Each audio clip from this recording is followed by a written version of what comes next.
ಜಿಲ್ಲೆಯ ಪ್ರಮುಖ ವೈದ್ಯರು, ನಮ್ಮೆಲ್ಲರಿಗೂ ಸಹ ಹಿರಿಯರು, ನಮ್ಮ ಮನೆತನಕ್ಕೂ ಸಹ ತುಂಬ ಪರಿಚಿತರು ಆದಂಥ ಡಾಕ್ಟರ್ ನಿಚಿತ್ ಅತ್ತಿಕಾಳ ಸರ್ ಅವರು ಹಾಗೂ ಅವರ ದಂಪತಿಯವರೇ, ಹಾಗೆಯೇ ಬಹಳ ಮುಖ್ಯವಾಗಿ ಧಾರವಾಡ ಜಿಲ್ಲೆಯ ಕನ್ನಡ ಸಾಹಿತ್ಯ ಪರಿಷತ್ತಿನ ಸಾಹಿತ್ಯ ಚಿಲುಮೆಯ ಅಧ್ಯಕ್ಷರು ಹಿರಿಯರಂಥ ಡಾಕ್ಟರ್ ಲಿಂಗರಾಜ್ ಅಂಗಡಿಯವರೇ, ಈಗ ತಾನೇ ನಮ್ಮನ್ನೆಲ್ಲನೂ ಉದ್ದೇಶಿಸಿ ಮತ್ತು ಸಾಹಿತ್ಯ ಸಮ್ಮೇಳನ ಉದ್ದೇಶಿಸಿ ಸಾಹಿತ್ಯ ಸಮ್ಮೇಳನದ ಉದ್ಘಾಟನೆಯನ್ನು ಮಾಡಿ ಭಾಷಣವನ್ನು ಮಾಡಿದಂಥ ಡಾಕ್ಟರ್ ವಿನ್ಯಾ ವಕ್ಕುಂದ್ ಮೇಡಮ್ ಅವರೇ, ಈ ಸಮ್ಮೇಳನದ ಪ್ರಾರಂಭೋತ್ಸವದ ಅಧ್ಯಕ್ಷತೆಯನ್ನು ವಹಿಸಿದಂಥ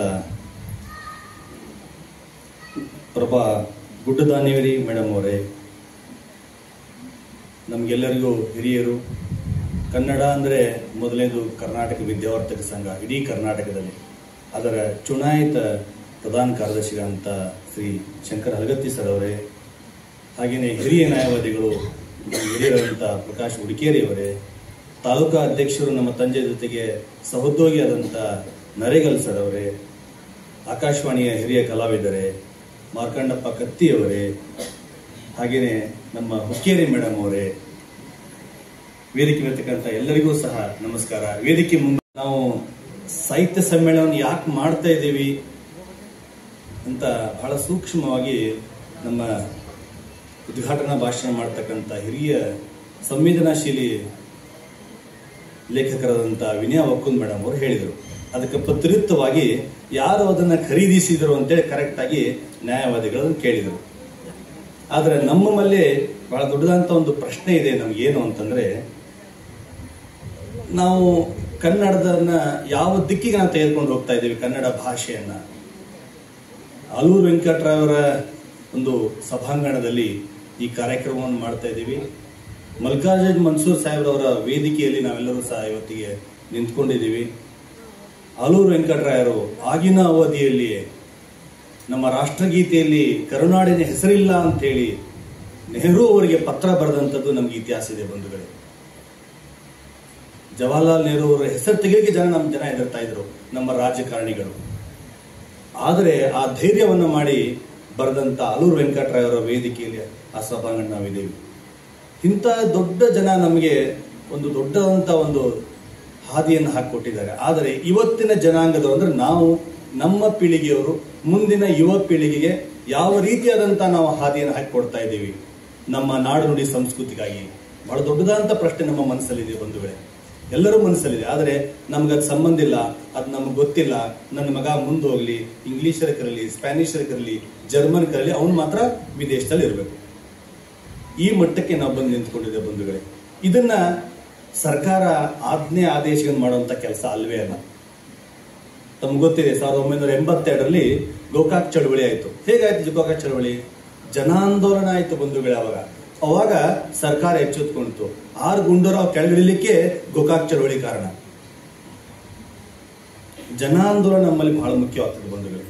ಜನಾಂದೋಲನ ಆದರೆ ಯಾವ ಕೆಲಸನೂ ಆಗಲ್ಲ, ಸಾರ್ವಜನಿಕವಾಗಿ ಮತ್ತು ಸಾಮಾಜಿಕವಾಗಿ. ಇದು ಬಹಳ ಮುಖ್ಯವಾದಂಥ ವಿಷಯವನ್ನ ನಾವು ಮಂದಾಳದಲ್ಲಿ ಇಟ್ಕೊಳ್ಬೇಕು.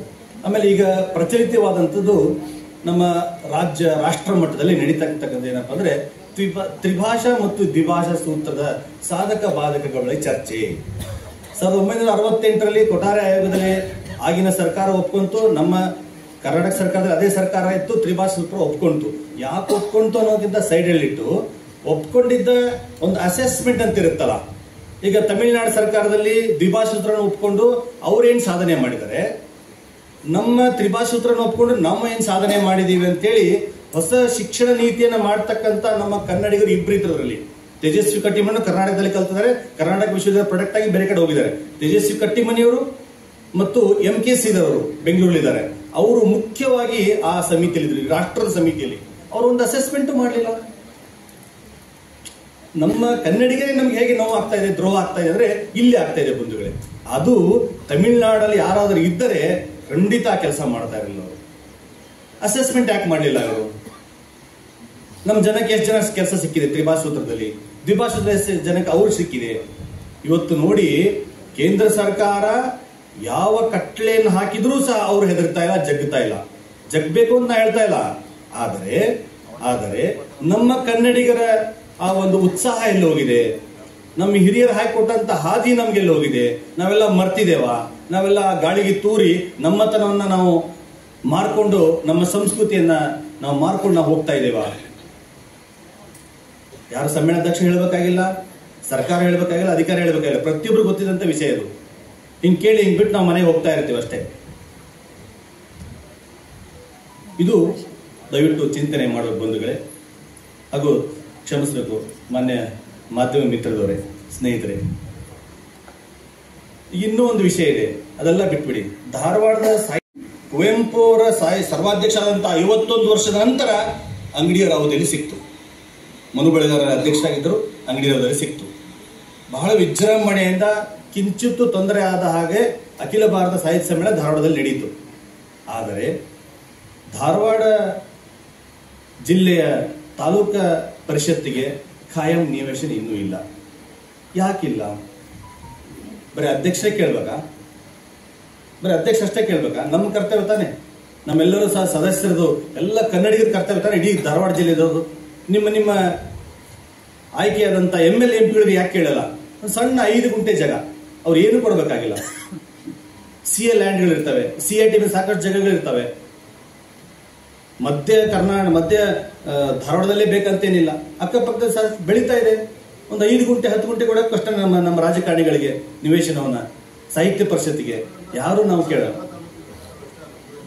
ಧಾರವಾಡ ಜಿಲ್ಲೆಗೆ ನಾ ಕೇಳಿದ್ದು, ಮತ್ತು ಎಲ್ಲಾ ತಾಲೂಕುಗಳು ಇಲ್ಲ. ನಾನು ಕಳೆದ ಬಾರಿ ಸರ್ವಾಧ್ಯಕ್ಷ ಆದಾಗ ಇದೇ ದೊಡ್ಡದಂತ ವಿಷಯ ಇತ್ತು, ನಿವೇಶನ ಇಲ್ಲ ನಮಗೆ ಅಂತೇಳಿ. ನಾವು ಚೀಫ್ ಸೆಕ್ರೆಟರಿ ಜೊತೆಗೂ ಸಹ ಮಾತನಾಡಿದ್ವಿ. ಆಗಿರ್ತಕ್ಕಂಥ P. ರವಿಕುಮಾರ್ ಸಾಹೇಬ್ ಜೊತೆಗೆ ಮುಖ್ಯ ಕಾರ್ಯದರ್ಶಿಗೂ ಸಹ ಮಾತಾಡಿದ, ಅಧ್ಯಕ್ಷ ಕರೆಸಿ ಖಂಡಿತ ಮಾಡೋಣ, DC ಗೆ ಹೇಳ್ತೀನಿ ಅಂತಂದ್ರು. DC ಗೆ ಪತ್ರನ ಬರೆದ್ರು, ಅದಕ್ಕೆ ಉತ್ತರ ಅವರು ಹೋಗ್ಲಿಲ್ಲ. ಅಂದ್ರೆ ನಾವು ಕೇಳಬೇಕು ಅನ್ನುವಂತ ವಿಷಯ ಒಂದು ನನಗೆ ಆಸೆ. ಇನ್ನೊಂದು ಬಹಳ ಮುಖ್ಯವಾಗಿ ನಮ್ಮಲ್ಲಿ ಈಗ ರಾಷ್ಟ್ರ ಮಟ್ಟದ ಚಿಂತನೆ ಆಗ್ತಾ ಇದೆ. ಈಗ ಮೇಡಮ್ ಧಾರವಾಡ ಜಿಲ್ಲೆಯ ಬಗ್ಗೆ, ಕನ್ನಡದ ಬಗ್ಗೆ ಹೇಳಿದ್ದಾರೆ. ಅದನ್ನ ಬಿಟ್ಟು ನಾವು ಹೊರತುಪಡಿಸಿ ಡಿಲಿಮಿಟೇಷನ್ ಬರ್ತಾ ಇದೆ. ಈಗ ಡಿಲಿಮಿಟೇಷನ್ ತಮಗೆಲ್ಲ ಗೊತ್ತಿದೆ. ಈಗ ಇರ್ತಕ್ಕಂಥ ಲೋಕಸಭಾ ಸದಸ್ಯರು ನಮ್ಮ ಇಡೀ ಕರ್ನಾಟಕದಲ್ಲಿ 28 ಜನ 32 ಆಗುತ್ತೆ ನಮ್ಮ ಜನಸಂಖ್ಯೆ ಪ್ರಕಾರ. ಕೇರಳದಲ್ಲಿ 18 ಇದ್ದಿದ್ದನು ಒಂದು ಕಡಿಮೆ ಆಗ್ತದೆ. ತಮಿಳುನಾಡಲ್ಲಿ 4 ಹೆಚ್ಚಾಗ್ತದೆ. ಮಹಾರಾಷ್ಟ್ರದಲ್ಲಿ ಒಂದು 2-3 ಹೆಚ್ಚಾಗ್ತದೆ. ಜನಸಂಖ್ಯೆ ಹೆಚ್ಚಾದಂಗೆ ಹೆಚ್ಚಾಗ್ತದೆ. ಇಡೀ ದಕ್ಷಿಣ ಭಾರತದ ಡಿಲಿಮಿಟೇಷನ್ ಆದ ನಂತರ ನಮ್ಮ ಲೋಕಸಭಾ ಸದಸ್ಯರು ಕೇವಲ 202 ಜನ ಆಗ್ತಾರೆ ಅಷ್ಟೇ, ಬರೀ 202 ಜನ. ಉತ್ತರ ಭಾರತದಲ್ಲಿ ಬಿಹಾರದ ಎಷ್ಟಿದೆ? 78 ಇದೆ. ಕ್ವೈಟ್ ಡಬಲ್ ಆಗುತ್ತೆ, 161. ಉತ್ತರ ಭಾರತದ್ದು ಪೂರ್ತಿ ಬದಲಾಗ್ತಿದೆ.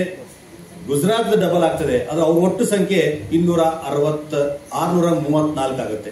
ನಮ್ಮ ಲೋಕಸಭಾ ಸದಸ್ಯರು ಮೊದಲೇ ಮಾತಾಡಲ್ಲ. ಇವರು ನಮ್ಮ ಪ್ರಧಾನಮಂತ್ರಿಗಳನ್ನ ಮತ್ತು ನಮ್ಮ ಗೃಹ ಸಚಿವರು ಹಿಂಗ್ ನೋಡಿದ ತಕ್ಷಣ ಹಿಂಗ್ ನಮಸ್ಕಾರ ಮಾಡ್ತಾರೆ ಅಷ್ಟೇ, ವಿಷಯ ಯಾರು ಪ್ರಸ್ತಾಪ ಪಡಲ್ಲ. ಇದು ಮೊದಲಿಂದಲೇ ಇದೆ.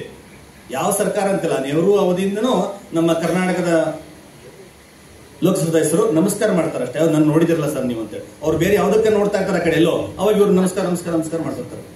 ಇದು ನಮ್ಮ ಪರಿಸ್ಥಿತಿ.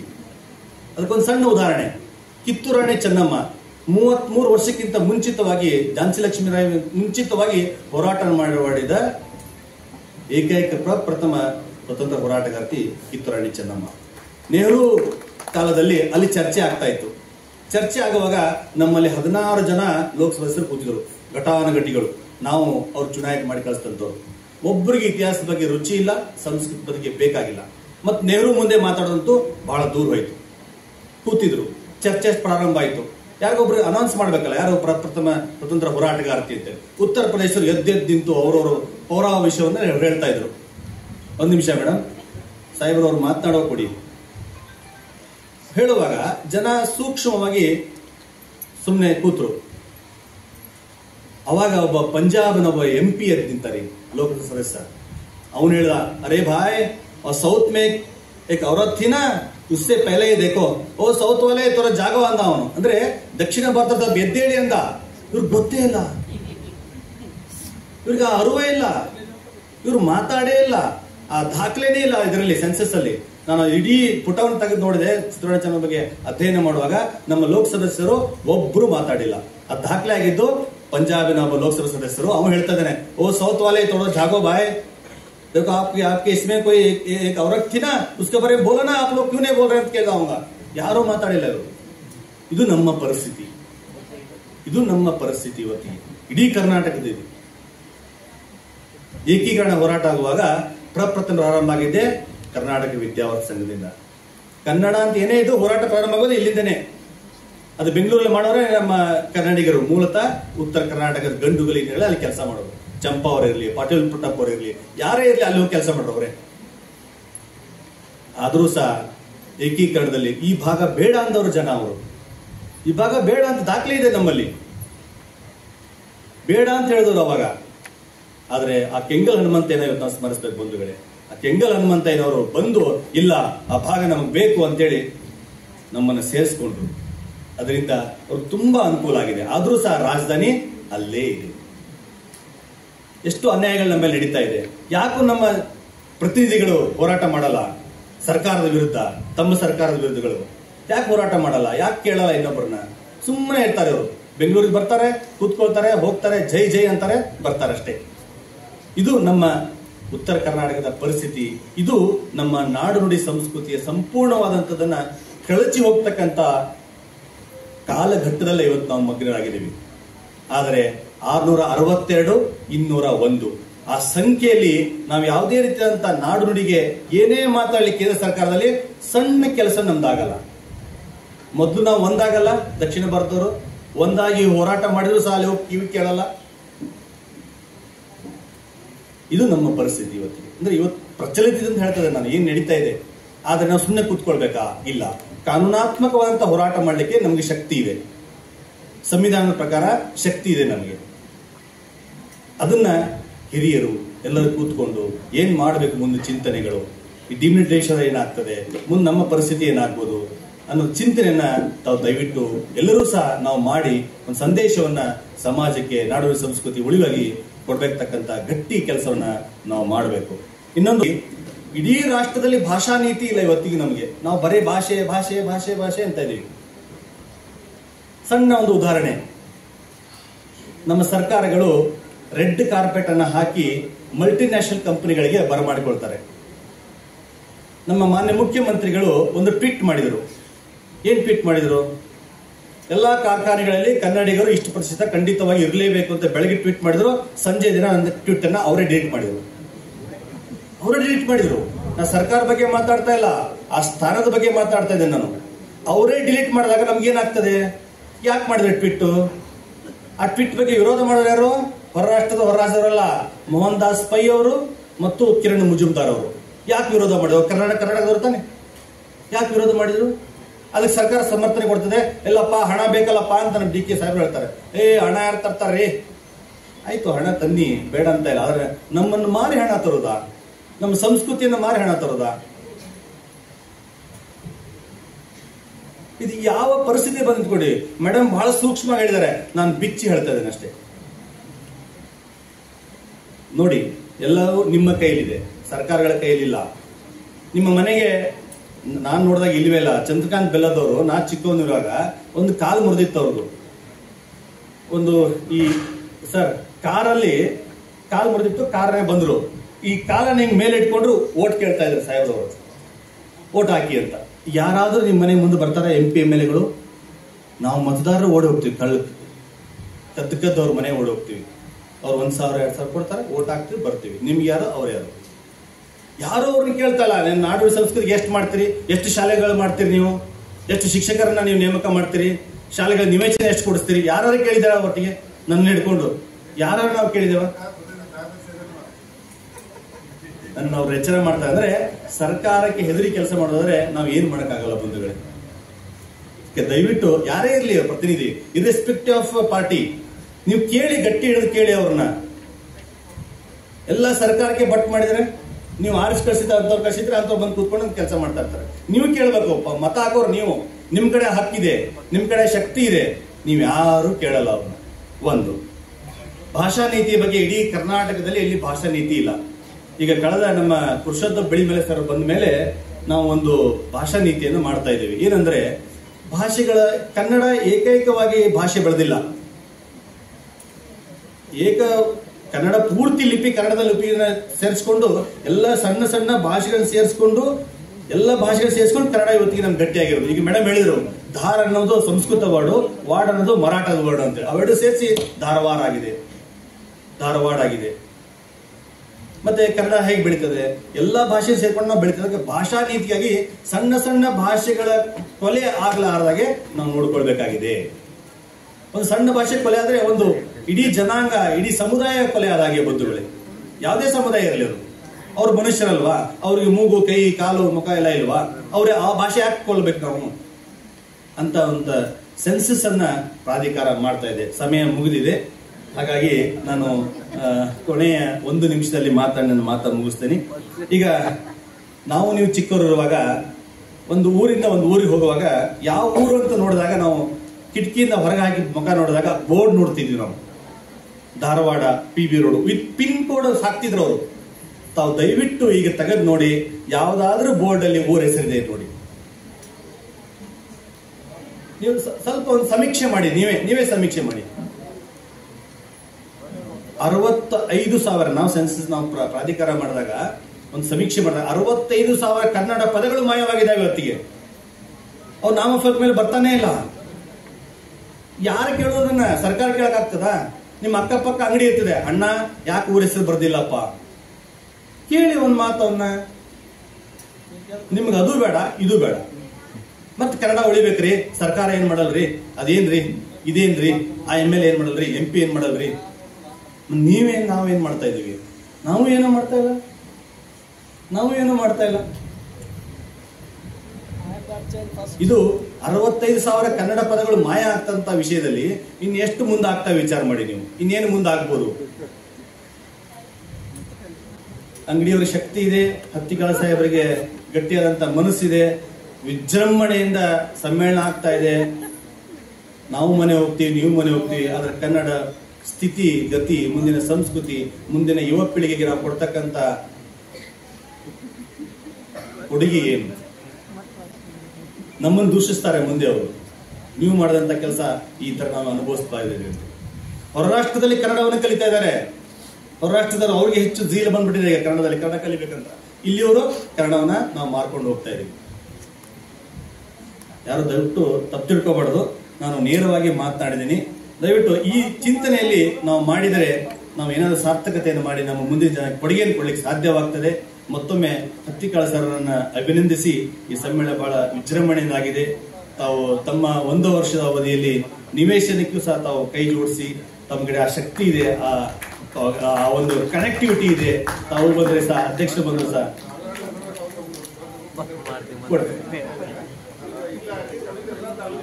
ಧಾರವಾಡ ತಾಲೂಕು ಯಾವ ತಾಲೂಕಿಗೂ ಇಲ್ಲ ನಿವೇಶನಗಳು. ದಯವಿಟ್ಟು ಒಂದು ಮಾಡಬೇಕು. ಮಾಧ್ಯಮ ಮಿತ್ರರು ಅದನ್ನ ಸಂಪರ್ಕಕ್ಕೆ ನಮ್ಮ MP MLAಗಳಿಗೆ ಸಹ ತಲುಪಿಸಬೇಕು ಅನ್ನೋ ಮಾತನ್ನು ಕೇಳ್ತಾ ಮಾತಾಡಲಿಕ್ಕೆ ಅವಕಾಶ ಕೊಟ್ಟು ಹೆಚ್ಚನ್ನು ಮಾತಾಡಿದ್ದೀನಿ. ದಯವಿಟ್ಟು ಕ್ಷಮಿಸಿ. ಮಾತಾಡಲಿಕ್ಕೆ ಅವಕಾಶ ಕೊಟ್ಟಂತ ಎಲ್ಲರಿಗೂ ಸಹ ವಂದನೆಗಳು. ಮಾತನ್ನು ಕೇಳಿ ತಮಗೂ ಸಹ ವಂದನೆಗಳು. ಜೈ ಹಿಂದ್, ಜೈ ಕರ್ನಾಟಕ. ಎಚ್ಚೆತ್ತುಕೊಳ್ಳಲಾರದೆ ಯಾವ ಕಾರ್ಯವನ್ನ ಸಾಧಿಸಲಿಕ್ಕೆ ಕೂಡ ಆಗುವುದಿಲ್ಲ. ಕೇವಲ ಸಮ್ಮೇಳನಗಳಿಗೆ ಮಾತ್ರ ನಮ್ಮ ಕಾರ್ಯ ಸೀಮಿತ ಆಗಬಾರದು ಅಂತಕ್ಕಂಥ ಮಾತುಗಳನ್ನ ವಿವಿಧ ರೀತಿಯಲ್ಲಿ ಅತ್ಯಂತ ಸೂಕ್ಷ್ಮವಾಗಿ ಹೇಳಿರ್ತಕ್ಕಂಥ ಡಾಕ್ಟರ್ ಸಂತೋಷ್ ಹಾನಗಲ್ ಅವರಿಗೆ ಧನ್ಯವಾದಗಳು. ಇದೀಗ ಆಗಮಿಸಿರುವ ನಮ್ಮ ಹಿರಿಯ ಜೀವಿಗಳಾದ ಶಾರದಮ್ಮ ಕುರುವತ್ತಿ ಅಜ್ಜಿಯವರಿಗೆ ಮತ್ತು ಅಮ್ಮ ಲಲಿತಾ ಕೆರಿಮನಿಯವರಿಗೆ, ಅಕ್ಕ ಜಯಶ್ರೀ ಗುಡಿಗೇರಿ ಅವರಿಗೆ, ಸಹೋದರ ರವಿ ಕಗ್ಗಣ್ಣರವರಿಗೆ, ಇನ್ನೂ ಕೆಲವು ಮಹನೀಯರು ಆಗಮಿಸಿದ್ದೀರಿ. ಮತ್ತೊಮ್ಮೆ ತಮಗೆಲ್ಲರಿಗೂ ವೇದಿಕೆಯ ಮೂಲಕ ನಾನು ಸ್ವಾಗತವನ್ನ ಕೋರ್ತಾ, ಈಗ ಕಾರ್ಯಕ್ರಮದ ಪ್ರಮುಖ ಘಟ್ಟ, ನಾವು ನೀವೆಲ್ಲ ಅತ್ಯಂತ ಕುತೂಹಲದಿಂದ ದಾರಿ ನೋಡ್ತಕ್ಕಂಥ ಅವ್ರ ಮಾತುಗಳನ್ನ ಕೇಳಬೇಕು ಅಂತಕ್ಕಂಥ ಒಂದು ವಿಚಾರ.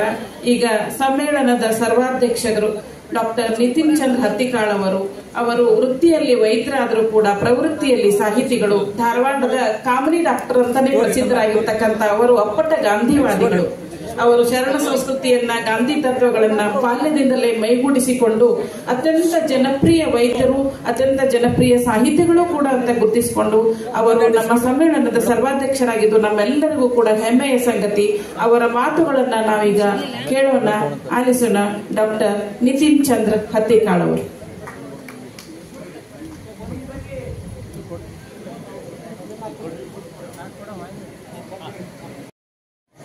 ನಮನಗಳನ್ನು ಸಲ್ಲಿಸುತ್ತಾ ಇವತ್ತಿನ ಕಾರ್ಯಕ್ರಮದ ಅಧಿಷ್ಠಾನಮೂರ್ತಿಯಾಗಿರುವಂತಹ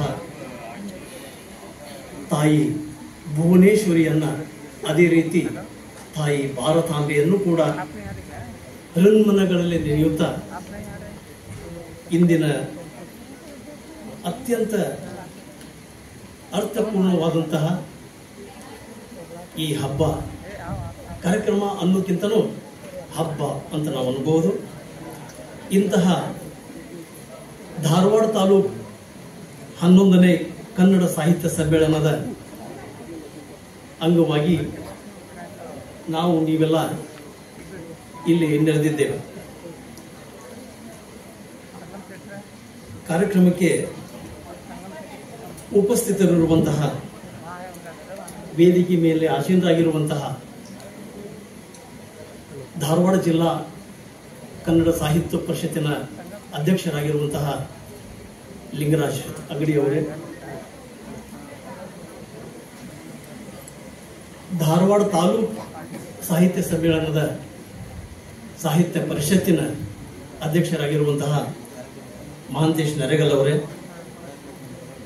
ಕೌಶಲ್ಗಿ ಅವರೇ, ಇಲ್ಲಿಯ ಸಂಘಟಕರಾದಂತಹ ಮಾರ್ತಾಂಡಪ್ಪ ಕತ್ತಿಯವರೇ, ಮೇಘಾ ಹುಕ್ಕೇರಿ ಅವರೇ, ಜಿನರತ್ ಹಡಗಲಿ ಅವರೇ, ಇದೀಗ ತಮ್ಮ ಕನ್ನಡ ಪರ ಮಾತುಗಳಿಂದ ನಮ್ಮೆಲ್ಲರನ್ನೂ ಬಡಿದೆಬ್ಬಿಸಿದಂತಹ ಸಾಹಿತಿ ಡಾಕ್ಟರ್ ವಿನಯ ಒಕ್ಕುಂದವರೇ, ಶಂಕರ ಹಲಗತ್ತಿಯವರೇ, ಪ್ರಭಾ ಗುಡ್ಡದಾನ್ಮಿಯವರೇ, ಸಿದ್ದನಗೌಡರವರೇ, ಇಲ್ಲಿ ನೆರೆದಿರುವಂತಹ ಎಲ್ಲ ಕನ್ನಡಾಭಿಮಾನಿಗಳೇ, ಸಹೋದರ ಸಹೋದರಿಯರೇ, ನನ್ನ ಆತ್ಮೀಯರೇ, ಪತ್ರಿಕಾಕರ್ತರೇ, ಮಾಧ್ಯಮದವರೇ, ಎಲ್ಲರೂ ನನ್ನ ಆತ್ಮೀಯರಿರೋದ್ರಿಂದ ಒಬ್ಬರಿಬ್ಬರ ಹೆಸರನ್ನ ಯಾರಲ್ಲಿ ಹೇಳಕ್ಕಾಗೋದಿಲ್ಲ. ನೆರೆದಿರುವ ತಾವೆಲ್ಲರೂ ಕನ್ನಡಾಭಿಮಾನಿಗಳು ಅಂದಮೇಲೆ ನಾವು ಸಹೋದರ ಸಹೋದರಿಯರೇ, ಎಲ್ಲರನ್ನೂ ನೆಲೆಸಿ ನನ್ನ 4 ಮಾತುಗಳನ್ನು ಹೇಳಬೇಕು ಅಂತ ಹೇಳಿ ನಾನು ಇಚ್ಛಿಸ್ತಾ ಇದ್ದೇನೆ. ಇವತ್ತು ಹಬ್ಬ ಅಂತ ನಾನು ಇದೀಗ ಹೇಳಿದೆ. ರವೀಂದ್ರನಾಥ್ ಟ್ಯಾಗೋರ್ ಅವರು ಹೇಳಿದ ಹಾಗೆ life should be A celebration. ಇಡೀ ಜೀವನಾನೇ ಒಂದು ಹಬ್ಬ ಆಗಿರಬೇಕು. ನಾವು ಇವತ್ತು ಒಂದು ದಿವಸ ಇಲ್ಲಿ ಹಬ್ಬ, ಸಾಹಿತ್ಯಿಕ ಹಬ್ಬ ಅಂತ ಮಾಡ್ತಾ ಇದ್ದೀವಿ ನಿಜ, ಆದರೆ ಮನುಷ್ಯನ ಸಾರ್ಥಕತೆ ಎಲ್ಲಿ ಅಡಗಿದೆ ಅಂತಂದ್ರೆ ಅವನ ಇಡೀ ಜೀವನ ಹಬ್ಬ ಆಗಿರಬೇಕು. ಪಾಶ್ಚಾತ್ಯರು ಹೇಳುವ ಹಾಗೆ ಲೈಫ್ ಈಸ್ ಎ ಬ್ಯಾಟಲ್ ಅಲ್ಲ, ನಾನು ಇದನ್ನು ಒಪ್ಪೋದಿಲ್ಲ. Life is a celebration. Rabindranath Tagore ಅವರು ಹೇಳಿದ್ರಲ್ಲಿ ಬಹಳ ಅರ್ಥ ಇದೆ. ನಮಗೆ ತಾಯಿ ಎಷ್ಟು ಮುಖ್ಯನೋ, ತಾಯಿ ಮೊದಲ ಗುರು, ಜನನಿ ತಾನೇ ಮೊದಲ ಗುರು ಅಂತ ನಾವೆಲ್ಲರೂ ಕನ್ನಡ ಶಾಲೆ, ಪ್ರಾಥಮಿಕ ಶಾಲೆಯಲ್ಲಿ ಓದಿದ್ದೇವೆ. ಅಷ್ಟೇ ಮುಖ್ಯ ತಾಯಿ ನುಡಿ.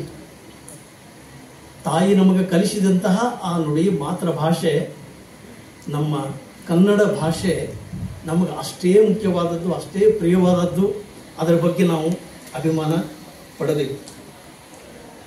ಹಾಗೆ ನಾವು ಒಂದು ಪೂಜೆ, ಪ್ರಾರ್ಥನೆಯೊಂದಿಗೆ ಎಲ್ಲ ಕೆಲಸಗಳನ್ನ ಪ್ರಾರಂಭಿಸುವಂತಹ ಸಂಸ್ಕೃತಿ ನಮ್ಮ ಕನ್ನಡಿಗರಲ್ಲಿದೆಯೋ.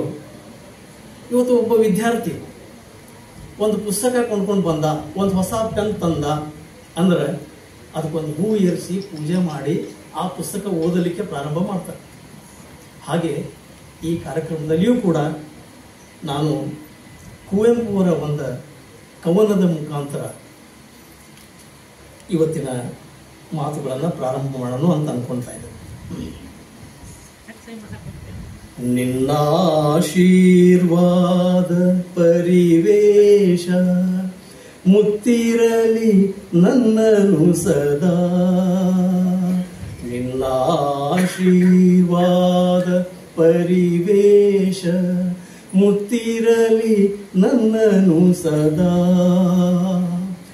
ನನ್ನ ಭಕ್ತಿಯ ಬಳ್ಳಿ ಮಲರಾಂಗುಟ್ಟುತ್ತಿರಲಿ ನಿನ್ನನು ಸದಾ, ನಿನ್ನನು ಸದಾ ನಿನ್ನ ಆಶೀರ್ವಾದ ಪರಿವೇಶ ಮುತ್ತಿರಲಿ ನನ್ನನು ಸದಾ. ಈ ಕವನವನ್ನ ಕುವೆಂಪು ಅವರು ಬರೆದಿದ್ರು. ಸುಭದ್ರಮ್ಮ ಮನ್ಸೂರ್ ಅವರು ಹಾಡಿದಂತಹ ಈ ಗೀತೆ ಎಷ್ಟೊಂದು ನನ್ನ ಮನಸ್ಸಿನಲ್ಲಿ ಅಚ್ಚಳಿದಿಂದೇ ಉಳಿದಿದೆ ಅಂದ್ರೆ ಇವತ್ತು ಅದು ತಾನಾಗಿ ಬಾಯಲ್ಲಿ ಬರುವಂತೆ ಮಾಡಿ. ಇವತ್ತು ಮನೆಯಲ್ಲಿ ನಾವು ಹಬ್ಬ ಮಾಡಿದ್ರೆ ಕಡುಬು ಮಾಡ್ತೇವೆ, ಹೋಳಿಗೆ ಮಾಡಿರ್ತಾರೆ ನಮ್ಮ ತಾಯಂದಿರು, ಕೋಸಂಬರಿ ಇರ್ತದೆ, ಇನ್ನೂ ಅನೇಕ ಪದಾರ್ಥಗಳು ಇರ್ತವೆ. ಹಾಗೆ ಇವತ್ತು ಇಲ್ಲಿ ಕಾವ್ಯ ಅನ್ನುವಂತಹ ಕಡುಬುಗಳಿವೆ, ಕಥನ ಅನ್ನುವಂತಹ ಒಂದು ಹೋಳಿಗೆ ಇದೆ.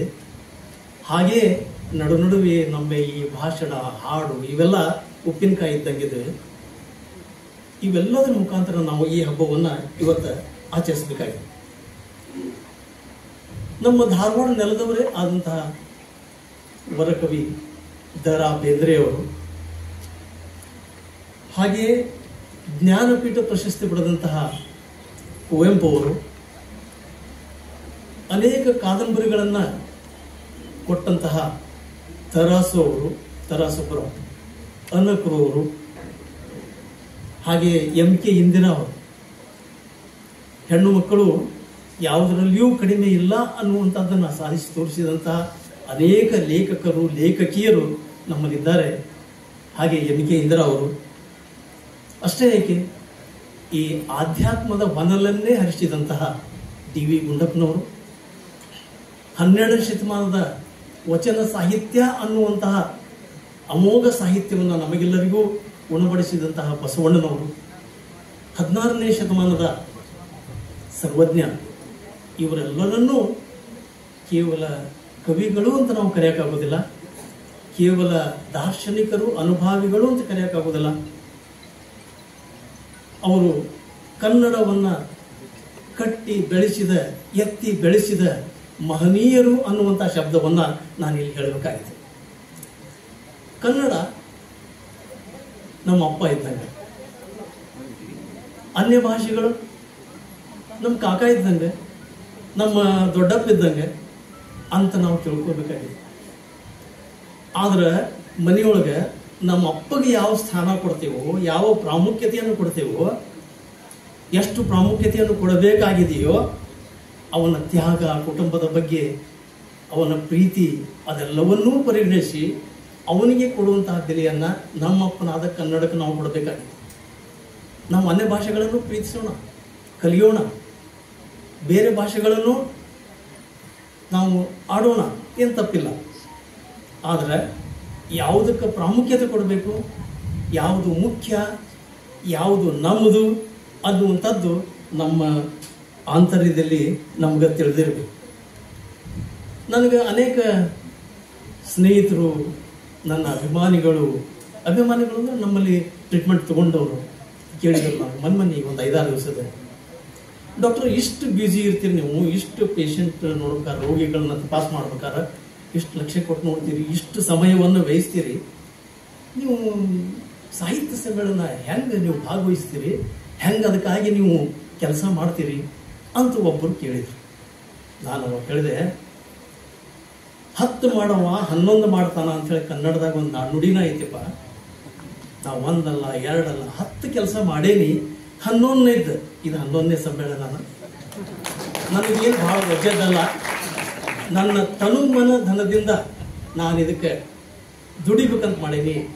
ಲಿಂಗರಾಜ್ ಅಂಗಡಿಯವರಿಗೆ ನಾನು ಬೆನ್ನೆಲುಬಾಗಿ ಕೆಲಸ ಮಾಡ್ಬೇಕಂತ ಮಾಡೀನಿ. ಅನೇಕ ಕನ್ನಡಾಭಿಮಾನಿಗಳಿಗೆ ನಾನು ಕೆಲಸ ಮಾಡ್ಬೇಕಂತ ಮಾಡೀನಿ ಅಂತ ಹೇಳಿ ಅವ್ರಿಗೆ ಹೇಳಿದಾಗ, ಹೆಂಗೆ ಮಾಡ್ತೀರಪ್ಪ ಮಾಡಿ ಅಂದ್ರೆ,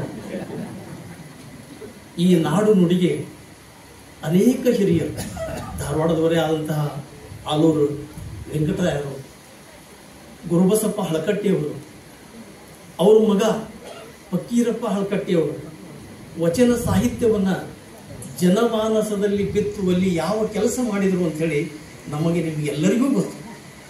ಅಂತಹ ಮಹನೀಯರೆಲ್ಲರನ್ನು ನೆನೆಯುವಂತಹ ಅವಕಾಶ ದಿನ ಈ ಸಾಂಸ್ಕೃತಿಕ ಹಬ್ಬ ಅಂತ ಹೇಳಿ ನಾನು ಅನ್ಕೋತಾ ಇದ್ದೆ. 1970ರಿಂದ 1980ರವರೆಗಿನ ದಶಕದಲ್ಲಿ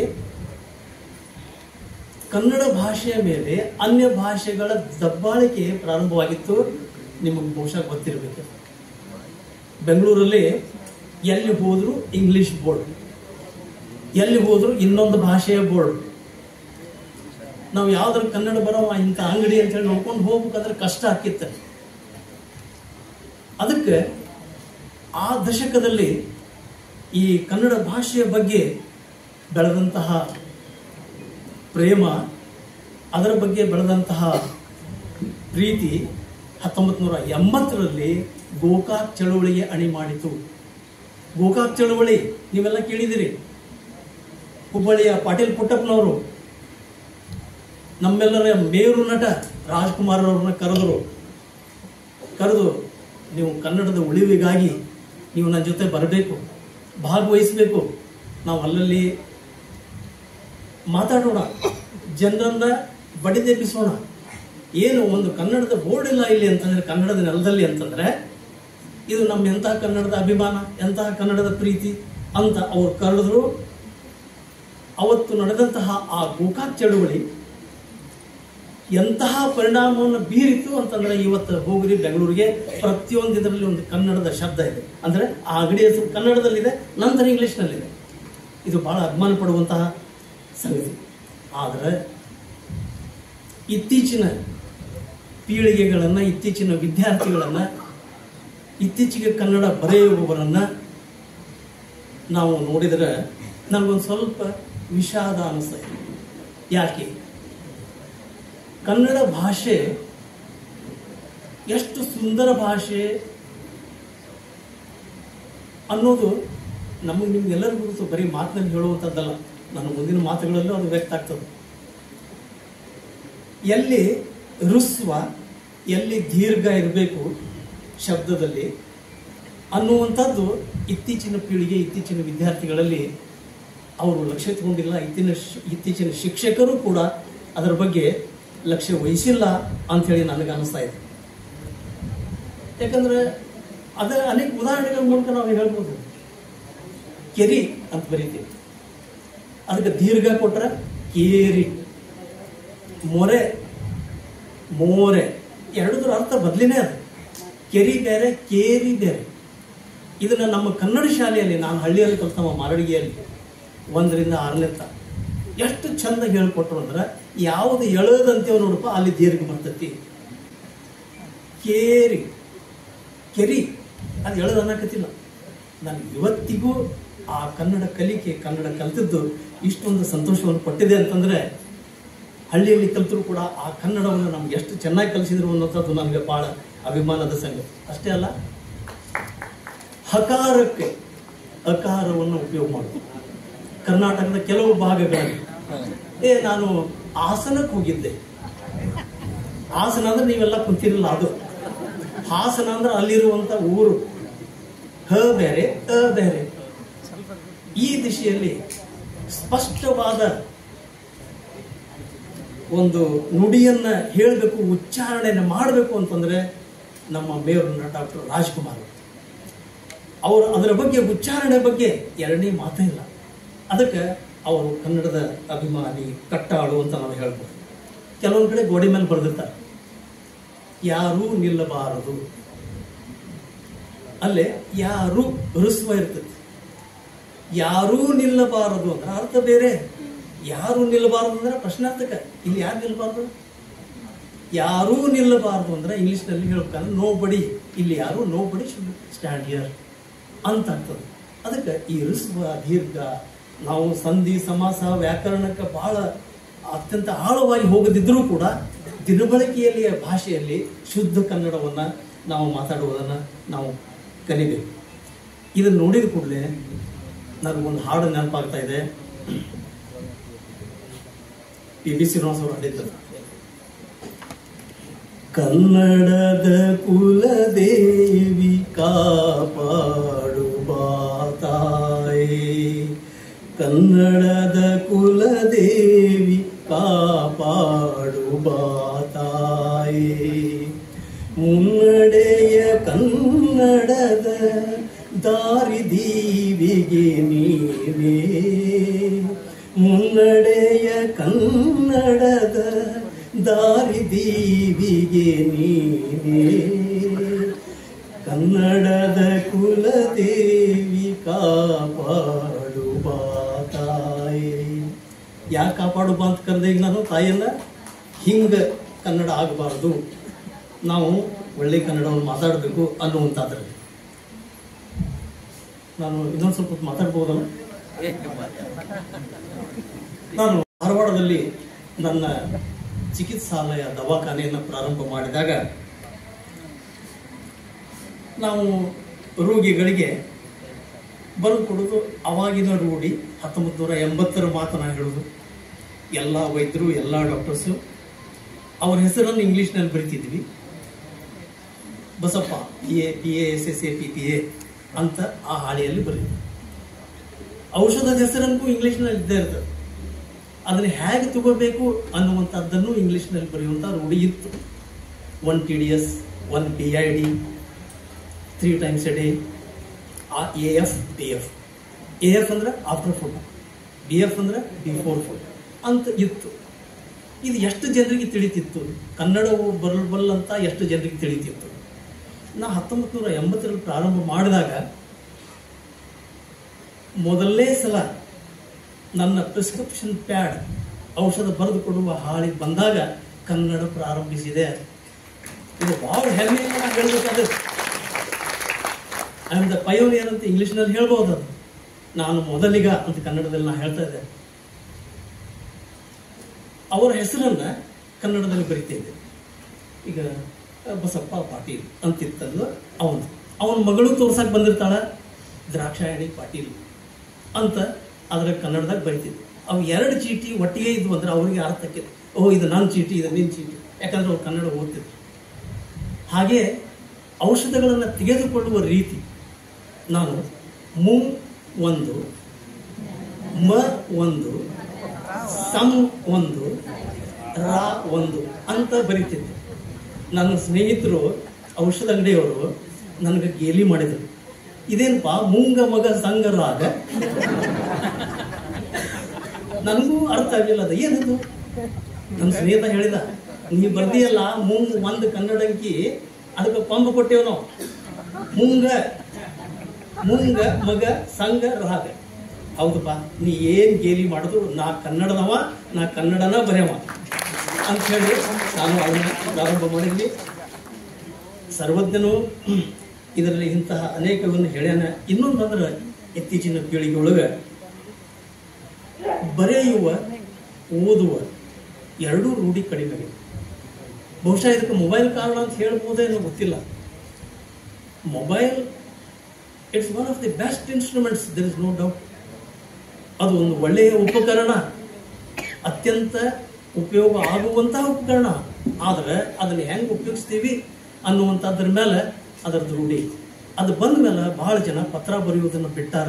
ನನ್ನ ಹಿಡ್ಕೊಂಡು ಹೇಳಕತ್ತೀನಿ, ವಾಟ್ಸಪ್ನಾಗ ಬರೀತೀವಿ, ಅವರು ಅದನ್ನು ಓದಿಯವರೇ ಡಿಲೀಟ್ ಮಾಡಿಬಿಡ್ತಾರೆ.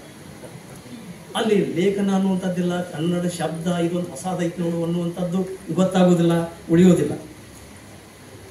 ಸರ್ವಜ್ಞನು ಇದನ್ನು ಹೇಳಿದ, ಬರೆಯದಲೇ ಓದುವವನ, ಬರಿಗಾಲಲ್ಲಿ ನಡೆಯುವವನ ಕೆಲದಿಂದ ಹೊಡೆಯಂದ ಸರ್ವಜ್ಞ ಅಂತ. ಎಷ್ಟು ನಿಜ ಇದು. 16ನೇ ಶತಮಾನದಾಗ ಅಂತ ಹೇಳ ನಾವು. ಹಂಗ ಓದ್ಬೇಡಪ್ಪ, ನೀವು ಪೇಪರ್ ಓದ್ತೀರಿ, ನ್ಯೂಸ್ ಪೇಪರ್ ಓದ್ತೀರಿ, ಬೆಳಿಗ್ಗೆ ಕನ್ನಡ ಓದ್ತೀನಿ ನಾ ಅಂತೀರಿ ನೀವು. ಆದ್ರೆ ಕನ್ನಡ ಬರೀರಿ, ಕನ್ನಡ ಶಬ್ದಗಳನ್ನ ಕಲೀರಿ, ಹೊಸ ಹೊಸ ಶಬ್ದಗಳನ್ನು ತಿಳ್ಕೊಳ್ರಿ ಅನ್ನುವಂಥದ್ದು ಇದರಲ್ಲಿ ನಮ್ಗೆ ವ್ಯಕ್ತ ಆಗ್ತಾ ಇದೆ. ನಮ್ಮ ಸಾಹಿತ್ಯದಲ್ಲಿ ಅನೇಕ ಪ್ರಕಾರಗಳು ನಿಮ್ಗೆಲ್ಲರಿಗೂ ಗೊತ್ತು. ಹಾಸ್ಯ ಸಾಹಿತ್ಯ, ದಾಸ ಸಾಹಿತ್ಯ, ಭಕ್ತಿ ಸಾಹಿತ್ಯ, ಪ್ರವಾಸ ಕಥನಗಳು, ಕಾವ್ಯಗಳು, ಇಂತಹ ಅನೇಕ ಪ್ರಕಾರಗಳು ನಮ್ಮ ಕನ್ನಡದಲ್ಲಿ ಇವೆ. ಇವತ್ತಿನ ದಿವಸ ಈ ಸಾಹಿತ್ಯ ಸಮ್ಮೇಳನದಲ್ಲಿ ನಿಮ್ಮೆಲ್ಲರಲ್ಲಿಯೂ ನಾನು ಒಕ್ಕೊರಲಿನಿಂದ ಕೇಳಿಕೊಳ್ಳೋದು ಏನು ಅಂತಂದರೆ, ನಾವೆಲ್ಲರೂ ಕನ್ನಡವನ್ನು ಬರೀಲಿಕ್ಕೆ ಪ್ರಯತ್ನ ಮಾಡೋಣ.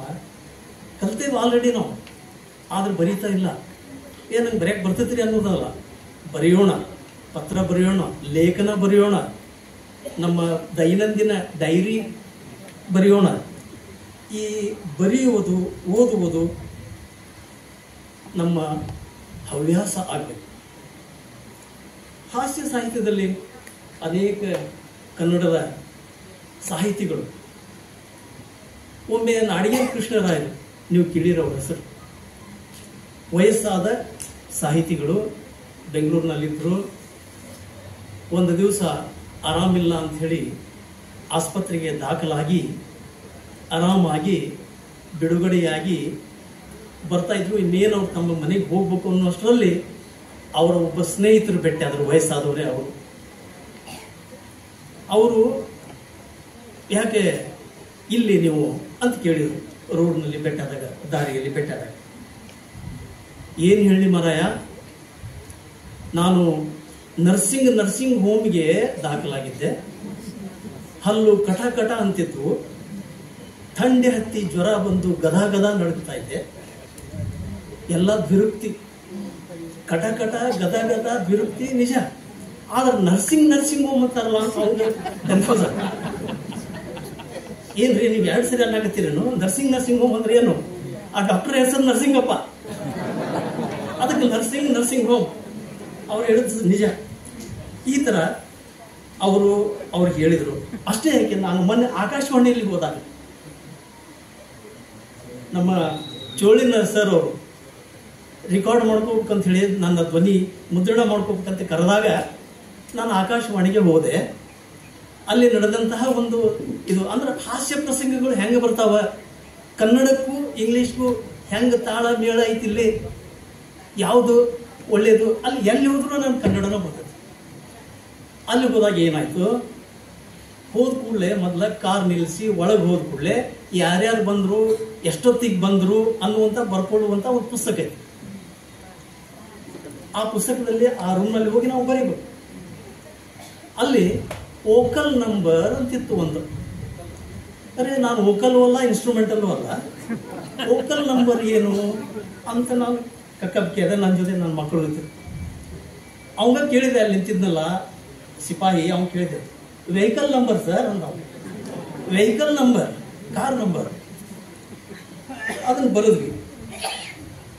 ಅದಾದ್ಮೇಲೆ ಅಲ್ಲಿಂದ ಬರುವಾಗ ನನ್ನ ಸಹಿ ಮಾಡಿ ಬರುವಾಗ ನನ್ನ ಮಗ ಕೇಳಿದ, ನೀವಲ್ಲಿ ಹಾಡಲಿಲ್ಲಲ್ಲ ಅಂತ. ನನಗೆ ಕಕ್ಕಾಬಿಕ್ಕಿ ಅದು. ಹಾಡೋದಿದ್ರೆ ಒಳಗೆ ಸ್ಟುಡಿಯೋದೊಳಗೆ ಹೋಗಿ ಹಾಡ್ತೇವೆ.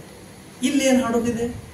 ಇಲ್ರಿ, ಅಲ್ಲಿ ನೀವು ಸಹಿ ಮಾಡಿದ ಮ್ಯಾಲೆ ಬರ್ದಿದ್ರು ಅವ್ರು ಸಿಂಗ್ ಅಂತ ಹೇಳಿ, ಅದು ಸೈನ್, SIGN ಹೋಗಿ SING ಆಗಿತ್ತು. ಸಿಂಗ್ ಹಾಡ್ರಿ ಅಂತ ಹೇಳಿ. ಎಂತಹ ಒಂದು ಈ ಹಾಸ್ಯ ಇವನ್ನ ನಾವು ಎಲ್ಲಿ ಬದುಕಲ್ಲಿ ಎಲ್ಲ ಕಡೆನೂ ಕಲಿಬಹುದು. ಆಮೇಲೆ ನಾನೀಗ ಹಾಡು ಹಾಡಿದೆ. ಈ ಸಂಗೀತ ಅನ್ನುವಂಥದ್ದು ಎಷ್ಟು ನಮ್ಮಲ್ಲಿ ಅಳವಟ್ಟಿರಬೇಕು ಅಂದ್ರೆ ನಾವು ಅನೇಕ ದಾಸರಿಂದನೂ ಕಲ್ತೇವೆ, ಪುರಂದರ ದಾಸರಿಂದನೂ ಕಲ್ತೇವೆ. ಅವರು ಸಾಹಿತ್ಯನೂ ಹೌದು, ಹಾಡುಗಾರರು ಹೌದು. ಇದು ಒಂದು ಟ್ರೈಪಾಡ್ ಅಂತ ಹೇಳ್ಬೋದು. ಟ್ರೈಪಾಡ್ 3 ಕಾಲಿನ ಸ್ಟ್ಯಾಂಡ್. ಯಾವ? ಸಾಹಿತ್ಯ, ಸಂಗೀತ, ಆಧ್ಯಾತ್ಮ. ಸಾಹಿತ್ಯ, ಸಂಗೀತ, ಆಧ್ಯಾತ್ಮ, ಇವು 3 ಒಂದಕ್ಕೊಂದು ಭಾಳ ಬೆಸ್ಕೊಂಡವ. ಈ 3 ಕಾಲಿನ ಸ್ಟ್ಯಾಂಡ್ ಏನೈತಲ್ಲ, it has what more stability. ಅದಕ್ಕೆ ಬೀಳದಂತಹ ಇದು ಒಂದು, ಅದಕ್ಕೆ ಸ್ಟೆಬಿಲಿಟಿ ಇದೆ. ನೀವು ಲುನಾರ್ ಮಾಡಲ್ನಲ್ಲಿ ಚಂದ್ರನ ಮೇಲೆ ಇಳಿಯುವಂತಹ ಇದನ್ನು ನೋಡಿರ್ಬೋದು, 3 ಕಾಲು ಇರ್ತವೆ.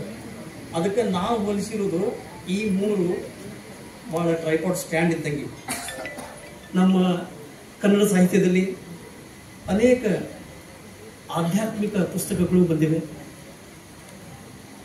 ನಾನು ಚಿಕ್ಕಂದಿನಿಂದಲೂ, ಅಂದರೆ ನನಗೆ ತಿಳುವಳಿಕೆ ಬಂದಾಗಿನಿಂದಲೂ, ಆ ಪುಸ್ತಕ ಬಂದಾಗಿನಿಂದಲೂ ನಾನು ಓದಿದ್ದು ಅಂದರೆ ಬದುಕಲು ಕಲಿಯಿರಿ, ಸ್ವಾಮಿ ಜಗದಾತ್ಮಾನಂದರು ಬರೆದಂಥ ಪುಸ್ತಕ. ನಿಜವಾಗಿಯೂ ಅದನ್ನು ಒಮ್ಮೆ ನೀವು ಓದಿ ನೋಡ್ರಿ, ನಿಮ್ಗೆ ಒಳ್ಳೇದು ಅನಿಸಿದ್ರೆ ಅದನ್ನು ಓದಕ್ಕೆ ಶುರು ಮಾಡ್ತೀರಿ. ಹಾಗೆ ಗುರುರಾಜ್ ಕರ್ಜಗಿಯವರು ಬರೆದಂತಹ ಕರ್ಣಾರು ಬಾಬೆಳಕೆ, ನನ್ನ ಜೀವನ ನನ್ನ ಸಂದೇಶ ಅಂತ ಹೇಳಿ ಮಹಾತ್ಮ ಗಾಂಧೀಜಿಯವರ ಸಂದೇಶಗಳು, ಪಾಂಡಿಚೇರಿ ಅರವಿಂದರ ಅನುವಾದಿತವಾದಂತಹ ಕನ್ನಡ ಪುಸ್ತಕಗಳು, ಇವೆಲ್ಲವೂ ನಮ್ಗೆ ಆಧ್ಯಾತ್ಮವನ್ನು ಕಲಿಸಿಕೊಡ್ತವೆ.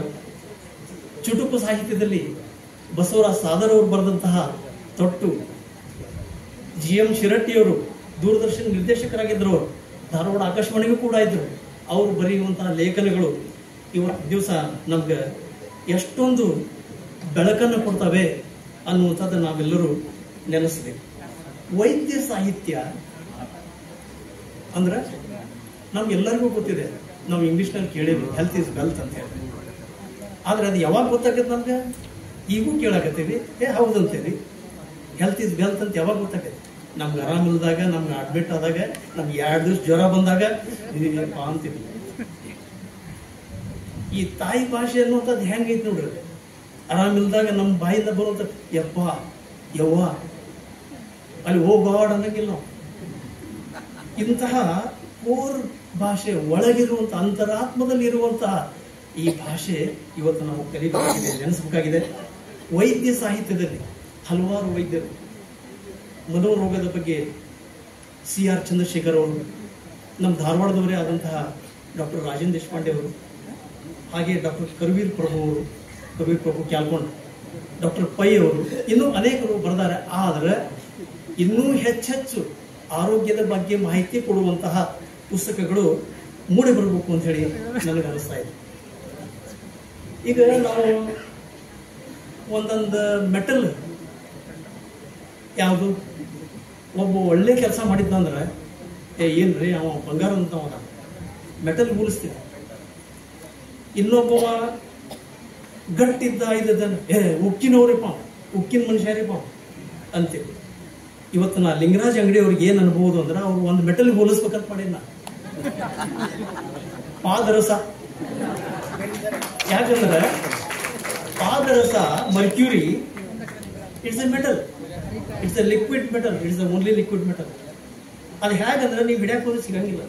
ಅವರು ಹಂಗೆ ಇಲ್ಲಿ ಅದಾರ ಅಂದ್ರೆ ಅಲ್ಲಿ ಅದಾರ, ಅಲ್ಲಿ ಅದಾರ ಅಂದ್ರೆ ಇಲ್ಲಿ ಅದಾರ. ಅಲ್ಲಿ ಅದನ್ನ ಆರ್ಗನೈಸ್ ಮಾಡಕ್ ಹೋಗ್ಯಾರಿ, ಇದಕ್ಕೆ ಹೋಗ್ಯಾರಿ. ಅವ್ರು ಈ ಒಂದು ತಿಂಗಳಲ್ಲಿ ಕಾರ್ಯವೈಖರಿ ನೋಡಿ ನನಗೆ ಪಾದರ್ಶಕ್ಕೆ ಹೋಲಿಸೋದು ಅಂತೇಳಿ ನನಗೆ ವಿಚಾರ ಬಂತು. ನಾವು ಅನೇಕ ಸಲ ಕೇಳಿದ್ವಿ, ಎದೆಗೆ ಬಿದ್ದ ಅಕ್ಷರ, ಭೂಮಿಗೆ ಬಿದ್ದ ಬೀಜ ಎಂದೂ ಫಲ ಕೊಡದೆ ಹೋಗೋದಿಲ್ಲ, ಒಂದು ದಿವಸ ಅದು ಫಲ ಕೊಟ್ಟೇ ಕೊಡ್ತದೆ ಅನ್ನುವಂಥದ್ದು ನನಗೆ ಗಾಂಧೀಜಿ ಪುಸ್ತಕವನ್ನು ಬರೆದಾಗ ನನಗೆ ಅನುಭವ ಬಂತು. ಪುಸ್ತಕ ಬರೀ ಒಂದು ಸತ್ಸಂಗದಿಂದ ನಾವು ವಿಶೇಷವಾಗಿ ಆಚರಿಸ್ತಾ ಬಂದಿದ್ದೇವೆ. 43 ವರ್ಷಗಳಿಂದ ನನ್ನ ದವಾಖಾನೆ ಪ್ರಾರಂಭವಾದಾಗಿನಿಂದ ಪ್ರತಿ ವರ್ಷ ಹಲವಾರು ವಿಧಾಯಕ ಚಿಂತನಾತ್ಮಕ ಕಾರ್ಯಕ್ರಮಗಳ ಮೂಲಕ ಗಾಂಧಿ ಜಯಂತಿಯನ್ನು ಆಚರಿಸ್ತಾ ಬಂದಿದ್ದೇವೆ. ಮೊದಲನೇ ವರ್ಷ ಗಾಂಧಿ ಜಯಂತಿ ಆಚರಿಸಬೇಕಾದ್ರೆ 1981 ಅಕ್ಟೋಬರ್ 2 ನಾವು ಕನ್ನಡ ಪುಸ್ತಕಗಳನ್ನ, ಎಸ್ಪೆಷಲಿ ಅದರಲ್ಲಿಯೂ ಗಾಂಧೀಜಿಯವರ ಜೀವನ ಚರಿತ್ರೆ ಇರುವಂತಹ ಪುಸ್ತಕಗಳನ್ನ ಯಾಕೆ ವಿದ್ಯಾರ್ಥಿಗಳಿಗೆ ಹಂಚಬಾರದು, ವಿದ್ಯಾರ್ಥಿಗಳಲ್ಲಿ ಅವ್ರ ಬಗ್ಗೆ ಹೆಚ್ಚು ತಿಳ್ಕೋಬೇಕು ಅನ್ನುವಂಥ ಆಸಕ್ತಿ ಮೂಡಬೇಕಲ್ಲ ಅನ್ನುವ ದೃಷ್ಟಿಯಿಂದ ಈಗ ಹಂಗೆ ಫೋಟೋ ಇಟ್ವಿ, ಪೂಜೆ ಮಾಡಿದ್ವಿ, ಉದಿನ ಕಡ್ಡಿ ಬೆಳಗಿದ್ವಿ ಅಂದ್ರೆ ಅದಕ್ಕೆ ಅರ್ಥಕ್ಕಿಂತ ಪುಸ್ತಕಗಳನ್ನು ಹಂಚೋಣ, ನಮ್ಮ ಕನ್ನಡವನ್ನು ಅಲ್ಲಿ ಬೆಳೆಸೋಣ ಅನ್ನುವಂಥ ವಿಚಾರ ಬಂತು ಮೊದಲೇ ವರ್ಷ. ನನ್ನ ಸ್ನೇಹಿತರೊಡಗೂಡಿ ನಾನು ಪುಸ್ತಕ ಹುಡುಕಾಡಲಿಕ್ಕೆ ಹೊರಟೆ. ಸಮಾಜ ಬುಕ್ ಡಿಪೋಕ್ಕೆ ಹೋದೆ. ಗಾಂಧೀಜಿಯವರ ಬಗ್ಗೆ ಚಿಕ್ಕ ಪುಸ್ತಕಗಳು ನಮ್ಮ ಇದರಲ್ಲಿ ನಾವು ಖರೀದಿ ಮಾಡಿ, ನಮ್ಮ ಆರ್ಥಿಕ ವ್ಯವಸ್ಥೆಯಲ್ಲಿಯೇ ನಾವು ಖರೀದಿ ಮಾಡಿ ಕೊಡುವಂಥ ಕಡಿಮೆ ಬೆಲೆ ಯಾವುದಾವ ಅಂತ ಹೇಳಿ. ಇಲ್ರಿ ಇಂಗ್ಲೀಷ್ ಬೇಕಾದ್ರೆ ನಾ ಕೊಡ್ತೀನಿ, ಒಂದು 2,000 ಪುಸ್ತಕ ಒಂಥರ, ಇನ್ನೊಂದು 1,000 ಒಂಥರ ಕೊಡ್ತೀನಿ ಅಂತಂದ್ರು. ನನಗೆ ಇಂಗ್ಲೀಷ್ ಬೇಕಾಗಿದೆ, ನನಗೆ ಕನ್ನಡವನ್ನು ಪ್ರಚುರಪಡಿಸಬೇಕಾಗಿದೆ, ಕನ್ನಡದ ವಿದ್ಯಾರ್ಥಿಗಳಿಗೆ ಬೇಕಾಗಿದೆ, 7ನೇ ಕ್ಲಾಸಿನ ವಿದ್ಯಾರ್ಥಿಗಳಿಗೆ ಬೇಕಾಗಿದೆ. ಅವರನ್ನು ನಾವು ಲಕ್ಷ್ಯದಲ್ಲಿಟ್ಕೊಂಡು ಅದನ್ನು ಮಾಡ್ತಾ ಇದ್ವಿ. ಹಾಗಾದ್ರೆ ಹಿಂಗೆ ಮಾಡ್ರಿ, ನೀವು ಹೆಂಗೂ ಸಾಹಿತ್ಯದಾಗ ಅದೀರಿ, ಒಲವು ಐತಿ, ರೇಡಿಯೋದಾಗ ನೀವು ಅನೇಕ ಭಾಷಣ ಕೇಳೀರಿ, ನೀವು ಪುಸ್ತಕ ಬರೀರಿ, ನಾ 15 ದಿವಸದಾಗ ನಿಮ್ಗೆ ಪ್ರಿಂಟ್ ಮಾಡಿಕೊಡ್ತೀನಿ ಅಂತಂದ್ರು. ಬಹಳ ಖುಷಿ ಆಯ್ತು.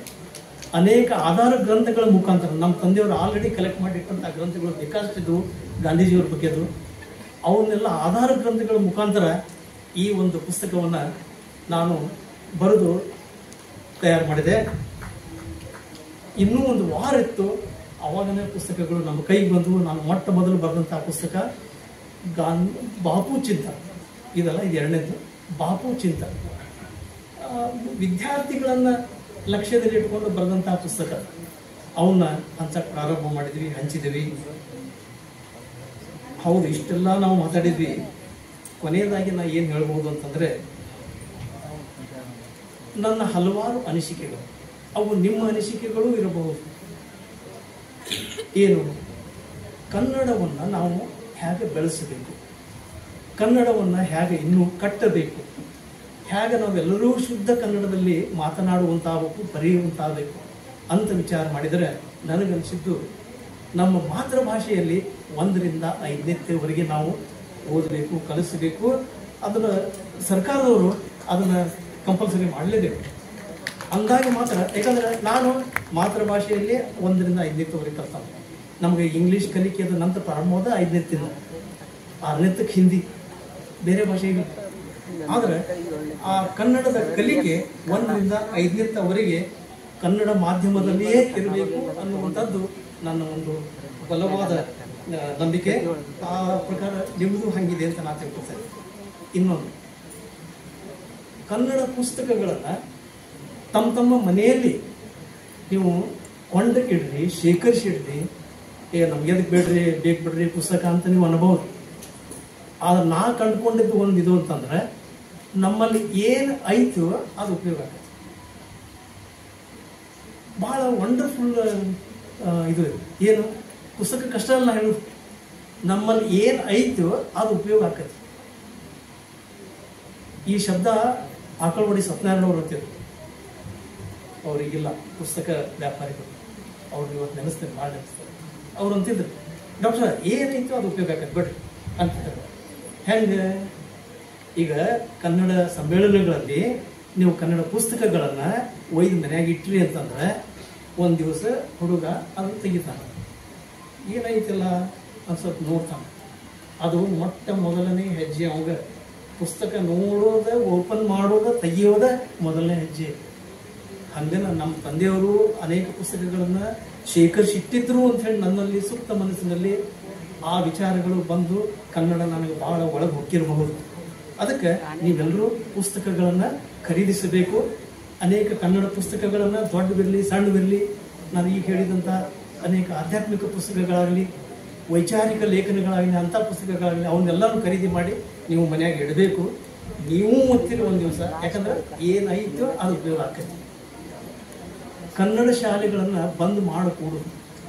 ನಾವು ಅನೇಕ ಕಡೆ ಕೇಳಿವೆ, 80 ಶಾಲೆಗಳು ಮುಚ್ಚಲ್ಪಡುತ್ತವೆ ಅಂತ ಹೇಳಿ. ಬಹಳ ಎದೆ ದಸಕ್ ಅನಿಸುವಂಥ ವಿಷಯ ಇದು. ಬೇಡ, ಕನ್ನಡ ಬೆಳೀಬೇಕು. ಅಲ್ಲಿ ಶಿಕ್ಷಕರನ್ನು ನೇಮಿಸ್ರಿ. ಶಿಕ್ಷಕರಿಗೆ ನಿಮ್ಮ ಇದರಿಂದ ನೀವು ನೇಮಕ ಮಾಡಿ ಆ ಶಾಲೆಗಳನ್ನು ನಡೆಸಬೇಕು, ಬಂದ್ ಮಾಡಬಾರ್ದು. ಮಕ್ಕಳ ಸಾಹಿತ್ಯಕ್ಕೆ ಇನ್ನೂ ಹೆಚ್ಚು ಒತ್ತು ಕೊಟ್ಟು ವ್ಯಕ್ತಿತ್ವ ವಿಕಸನದ ಬಗ್ಗೆ ಅನೇಕ ಪುಸ್ತಕಗಳು ನಮ್ಮಲ್ಲಿ ಬರಲಿ. ಕೇವಲ ನಾವಷ್ಟೇ ಅಲ್ಲ, ಅನೇಕ ನೀವು ಕನ್ನಡದ ಸಾಹಿತಿಗಳು ಆಗಿದ್ದೀರಿ. ನಿಮ್ಮಿಂದಲೂ ಕೂಡ ಇಂತಹ ಒಳ್ಳೆಯ ಪುಸ್ತಕಗಳನ್ನು ನಾನು ಅಪೇಕ್ಷಿಸ್ತೀನಿ ಅಂಥೇಳಿ ಇವತ್ತಿನ ಇಂತಹ ಸುಸಂದರ್ಭದಲ್ಲಿ ಕನ್ನಡ ಅಭಿಮಾನಿಗಳು ನೀವೆಲ್ಲರೂ ಸೇರಿ ಮಾಡಿದಂತಹ ಈ ಇದರಲ್ಲಿ ನನಗೆ 4 ಮಾತುಗಳನ್ನು ಆಡಲಿಕ್ಕೆ ಸಮಯವನ್ನು ಕೊಟ್ಟಂತಹ ಸಂಘಟಕತೆಗೆ ನಾನು ಸದಾ ಆಭಾರಿಯಾಗಿದ್ದೇನೆ. ನನ್ನ 4 ಮಾತುಗಳನ್ನು ಮುಗಿಸ್ತಾ ಇದ್ದೇನೆ.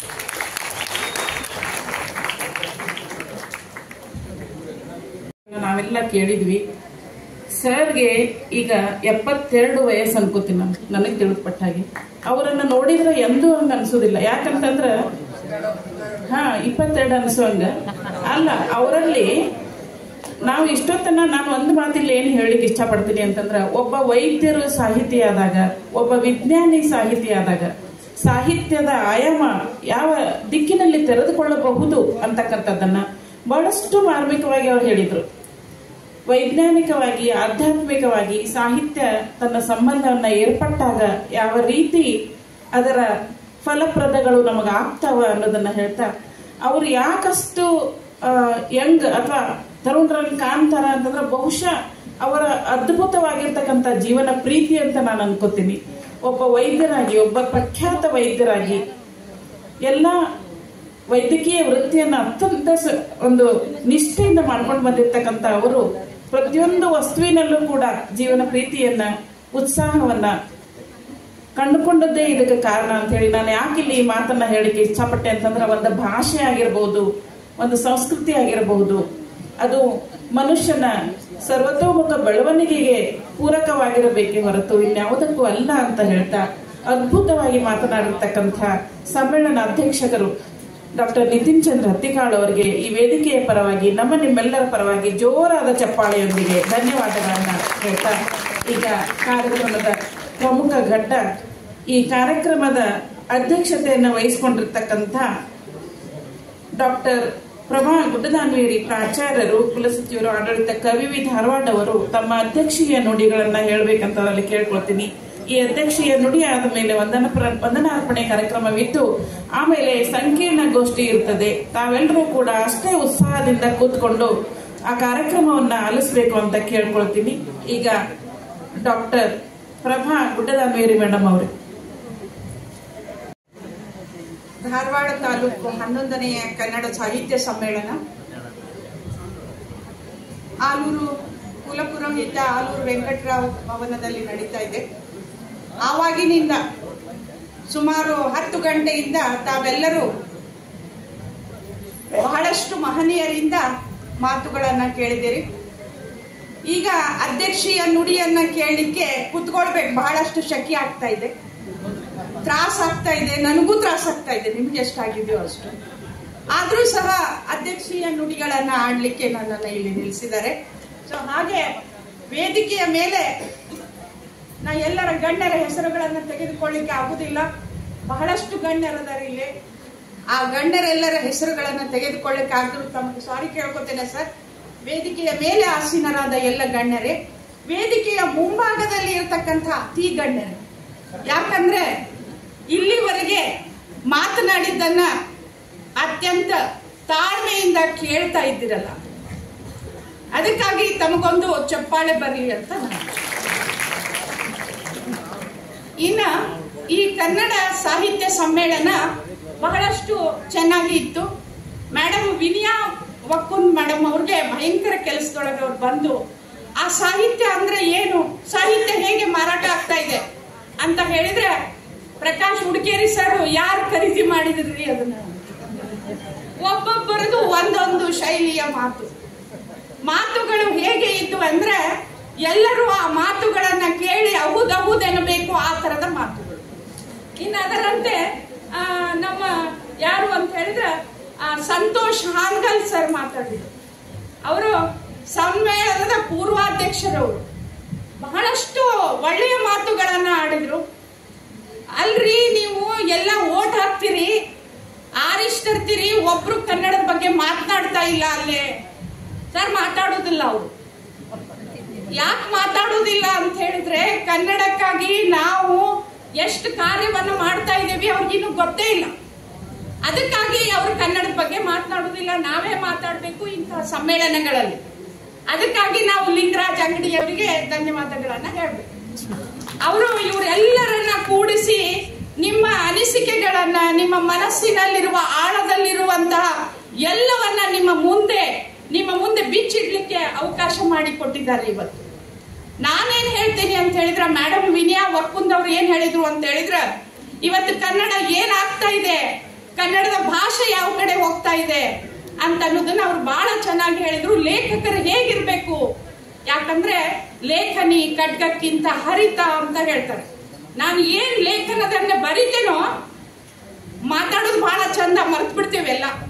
ಆದ್ರೆ ಲೇಖಕರಾಗಿ ಬರವಣಿಗೆ ಏನಿದೆ ಅಲ್ಲ, ಅದು ಬಹಳಷ್ಟು ಏನಾಗಿರ್ಬೇಕು ಅಂತ ಹೇಳಿದ್ರೆ ಬಹಳಷ್ಟು ಹರಿತವಾಗಿರ್ಬೇಕು ಅಂತ ಅನ್ನೋದನ್ನ. ಅದಕ್ಕೆ ಶಿವರಾಮ್ ಕಾರಂತ್ ಅವ್ರು ಹೇಳ್ತಾರೆ ಏನು ಅಂತ ಹೇಳಿದ್ರೆ, ನಮ್ಮ ಯಾವಾಗ್ಲೂ ಮನಸ್ಸು ಹರಿತವಾಗಿದ್ದು ನಾವು ಯಾವಾಗ್ಲೂ ಏನ್ ಮಾಡ್ಬೇಕಂದ್ರ ಹೊಸದನ್ನ ಯಾವಾಗ್ಲೂ ಚಿಂತನೆ ಮಾಡ್ತಾ ಇರ್ಬೇಕು ಅಂತ ಹೇಳಿ ಶಿವರಾಮ್ ಕಾರಂತ್ ಅವರು ಒಂದ್ಸರಿ 10 ಮುಖದ ಹುಚ್ಚು ಮನಸ್ಸಿನ 10 ಮುಖಗಳು ಅನ್ನುವಂತ ಪುಸ್ತಕದೊಳಗೆ ಬರೀತಾರೆ.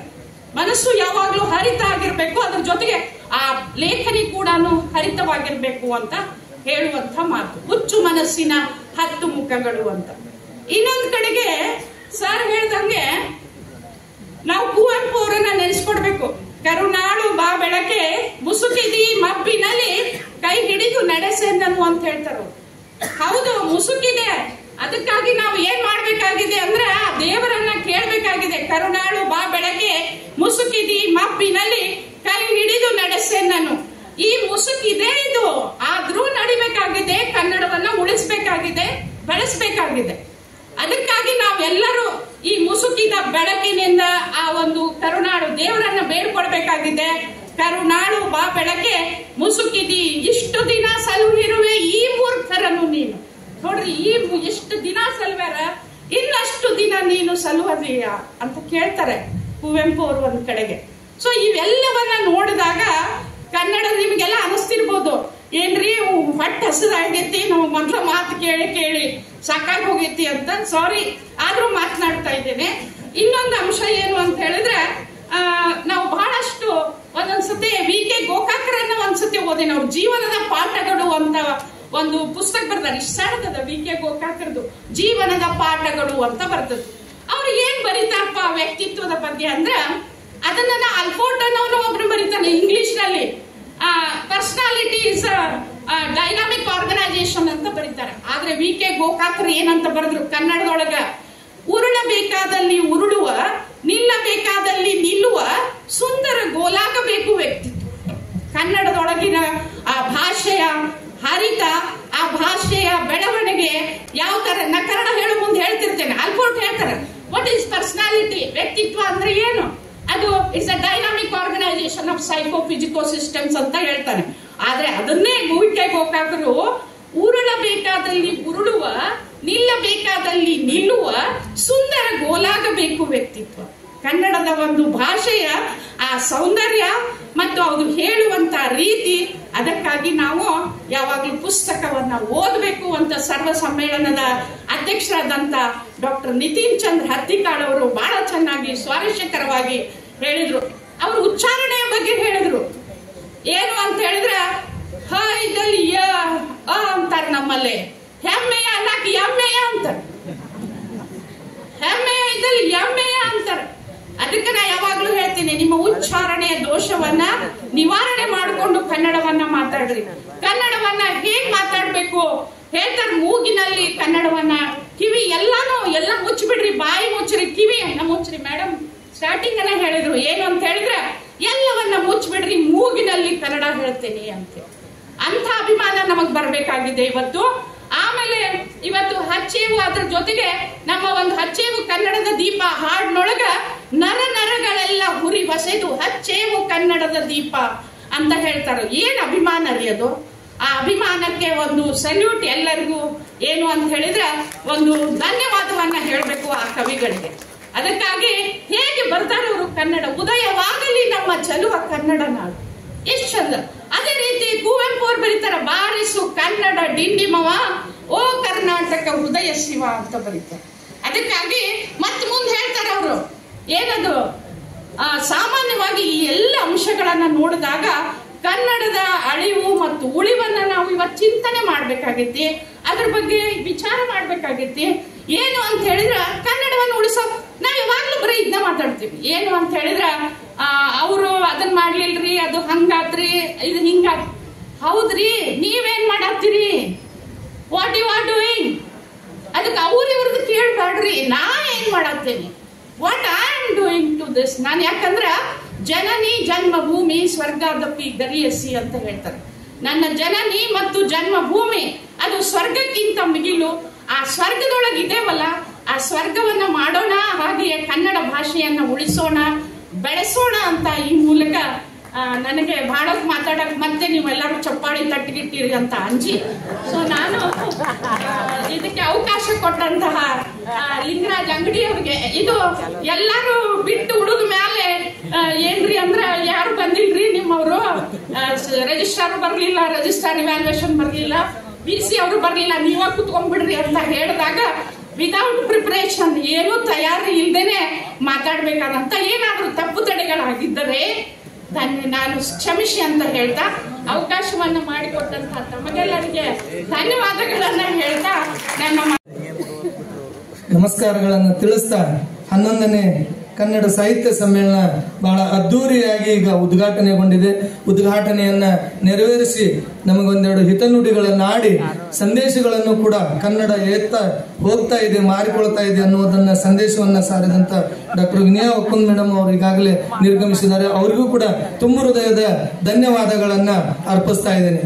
ಹಾಗೆಯೇ 10ನೇ ಕನ್ನಡ ಸಾಹಿತ್ಯ ಸಮ್ಮೇಳನದ ಸರ್ವಾಧ್ಯಕ್ಷರಾಗಿ ಅತ್ಯಂತ ಯಶಸ್ವಿಯಾಗಿ ಕನ್ನಡದ ಬಗ್ಗೆ ಅಸ್ಮಿತೆಯನ್ನ ಎತ್ತಿ ಕಟ್ಟಿದಂತಹ ಡಾಕ್ಟರ್ ಸಂತೋಷ್ ಹಾನಗಲ್ ಸರ್ ಅವರು ಕೂಡ ಬಂದು ಧ್ವಜವನ್ನ ಹಸ್ತಾಂತರಿಸಿ ಒಂದೆರಡು ಹಿತನುಡಿಗಳನ್ನಾಡಿದ್ದಾರೆ. ಅವರಿಗೆ ನಿಮ್ಮೆಲ್ಲರ ಪರವಾಗಿ, ಸಾಹಿತ್ಯ ಪರಿಷತ್ತಿನ ಪರವಾಗಿ ತುಂಬ ಹೃದಯದ ಧನ್ಯವಾದಗಳನ್ನ